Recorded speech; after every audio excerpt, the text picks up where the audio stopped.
Hey, welcome Tuesday morning. It's Trash Talk, and Brandon and I are here again, as we always are, every Tuesday morning at 8 a.m. for an episode of Trash Talk. Yeah, And we're here. I'm alive. yeah, he is among the living. Yeah. Brandon is among the living dead. hmm I feel that way. But well, we in our in between our weeks and everything, we often talk about either things that are in the headlines, breaking news, or we do throwbacks, and we've got some great shows planned coming up this month, and all. We're going to talk about all kinds of things, but of course, one of the things that's been on the front burner for the past couple of weeks now is the AFTRA and SAG strike, and that, as we were talking about earlier, it's on the heels of the writers' strike. Writers have been on strike now, the Screen Actors Guild and the radio and television artists. So, and Brandon actually has a smarter pulse of this than I do, and you predict that this is going to go on for a while. Yeah, I don't foresee it. I mean, if you look at the writer's strike has been going on since May. So we're now approaching August, right? The writer's strike has been going on since May. The actor strike just started, Right. but quite frankly, was supposed to start in June. June 25th was the alleged date. 25th or 24th was the alleged date that the strike was going to happen. That got pushed, obviously. But now it's here. And I just don't think that we are going to see movement on the dial on any side. I think we're going to be looking into the new year before we see anything. And I mean, if you look at the way that these studios are coming after them, first off, there's really a lot of pressure and a lot of hatred and venom coming from them. I mean, you've got studio execs coming out there saying we're going to bleed them dry until they can't pay their bills, then they'll come back to us. I mean, first off, for any company to say that, that's just horrible way to position yourself. The other thing is, look at what they wanted to do with the AI. And I think a lot of people sit here and they look at the actors and go, oh, great, the actors want more money. Let's forget the actors, okay? Forget your Clooney's and your Tom Cruises and all that.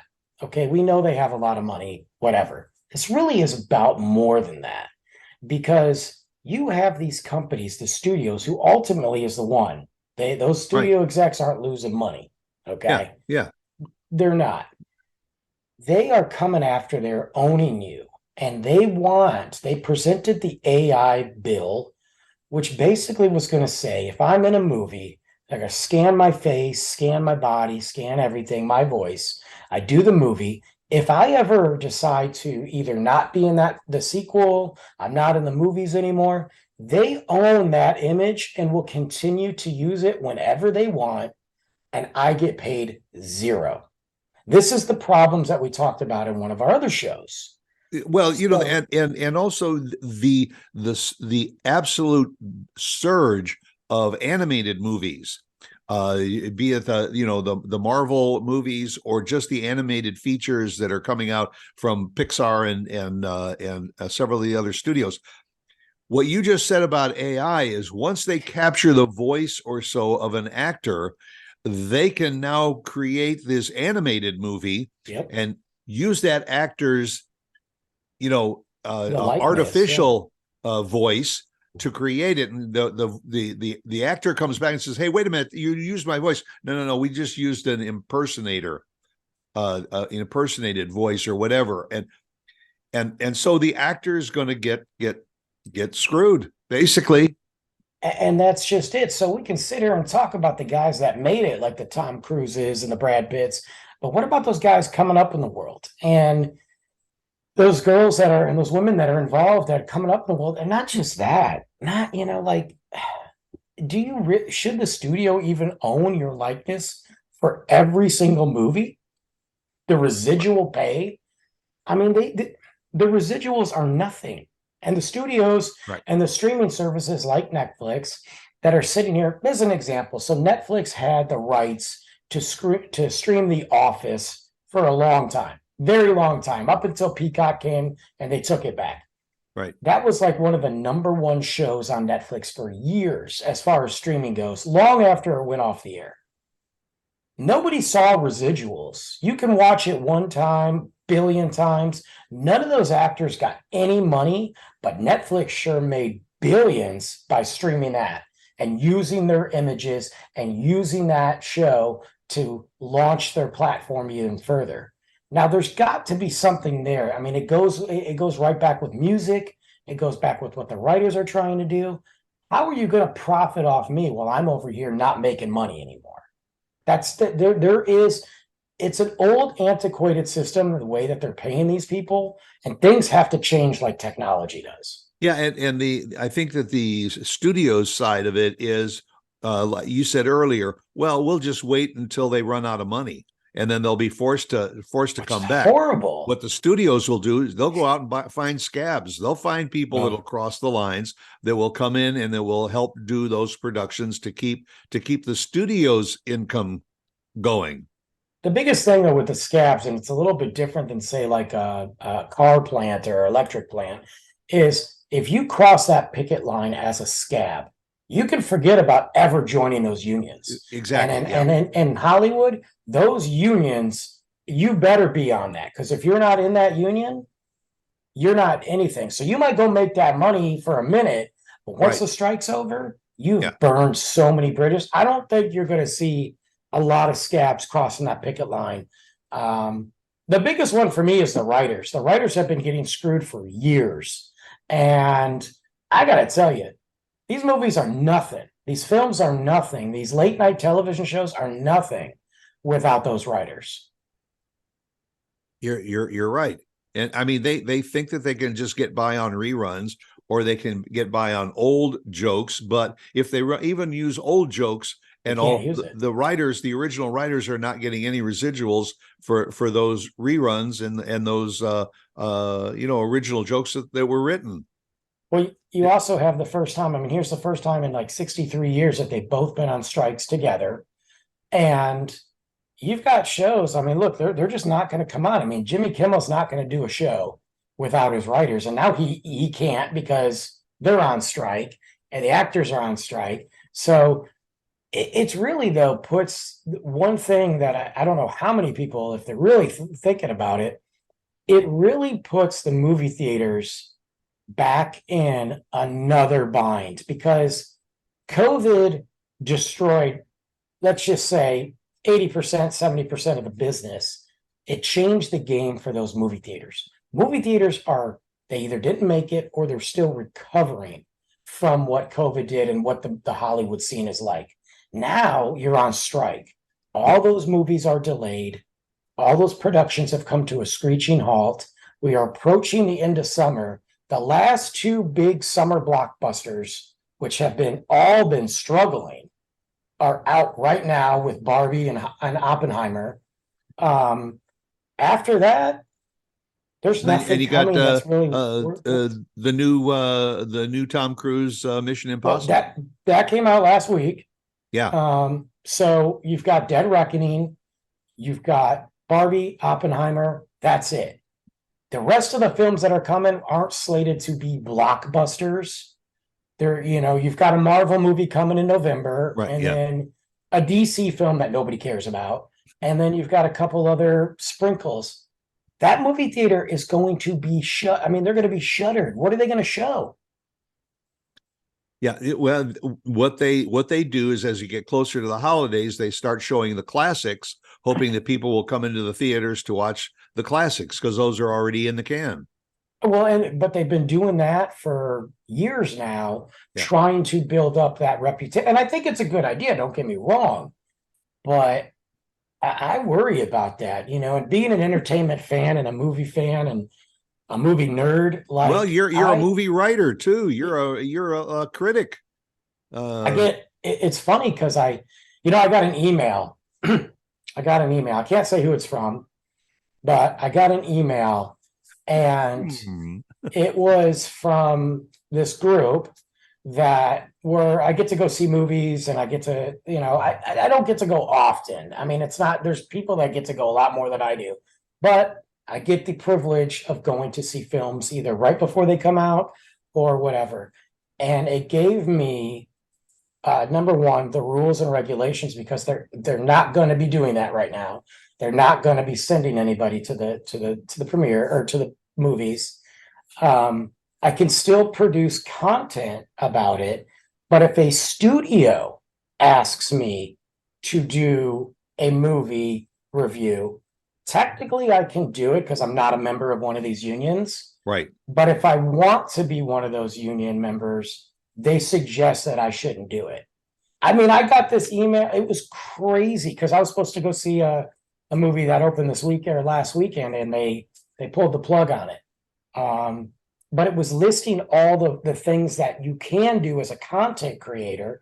And because I don't work for them, I can do movie reviews. I can talk about that. I can't talk about, but if I was to ever want to be a member of that union or try to be a member of that union, I should not work for a specific studio. It was really interesting to read that, because it didn't dawn on me until I was talking to some of the other content creators who actually work for Universal, who have been hired by certain studios to go.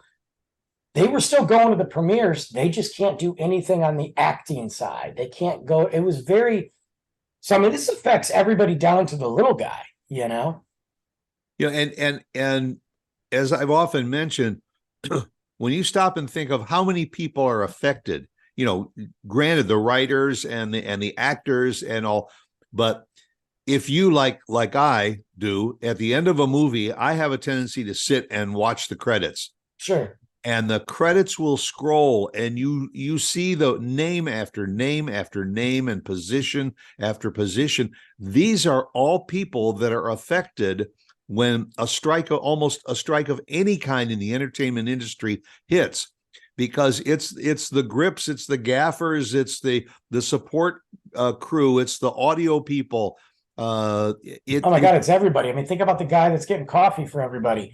Think about the food trucks that show up to the sets, like catering. And you're right. And then often you'll see if it was a movie that was shot in various parts of the world, you've got a crew that's in England, and you got a crew that's in Asia, and maybe there's a crew in Africa, and all these people get affected, especially if that movie is put on hold for release. There's probably something within those contracts that say you don't really get paid until the movie is released. And that's it. I mean, there's, you have towns that they're filming in, these small towns that have now that business of, like, from the stores and restaurants and hotel shut down. And the long-term effects, once they get going, it's not like, okay, everything's good again. Well, now you got to ramp everything back up, and you got to start that process again. And when we talk about Marvel, for example, their big plans, as they plan, 5, 6, 7 movies ahead, all those movies are now delayed even more. So now your plan and your momentum going into this film, that's gone. And you're going to go a year, maybe, without a film, a Marvel film, unless you rush production, which is never a good thing. I mean, this really does suck. And the streaming services too, especially for some of those streaming services that are new and not established. You have Netflix, which, quite frankly, I'm getting a little frustrated with Netflix as it is. I'm not saying there's not product on there. I just watched a great movie the other night called They Cloned Tyrone. Great film. Love it. It was awesome. Jamie Foxx, John Boyega, cool film. Anyway, I'm not saying there's not product on there, but what I'm getting frustrated about them is the greed. Netflix has raised their prices again. Okay. Netflix now got rid of their cheapest plan, completely dropped it. So you're forced to bump up to the next plan. And for what? Yeah, Prime is working on doing that too. It's yeah, and Prime, quite frankly, needs to calm down because there ain't crap on Prime anyway. Yeah, You well, what I know, think what Prime is now doing is what they're doing is they're going to raise the price, but they're also going to throw in this streaming thing. You know, if you have Prime, you have this like the packages with Disney and Paramount and all of that. and I think it's like I know their big thing is MGM because they bought, they own MGM. So the big thing is they're gonna show the MGM Plus.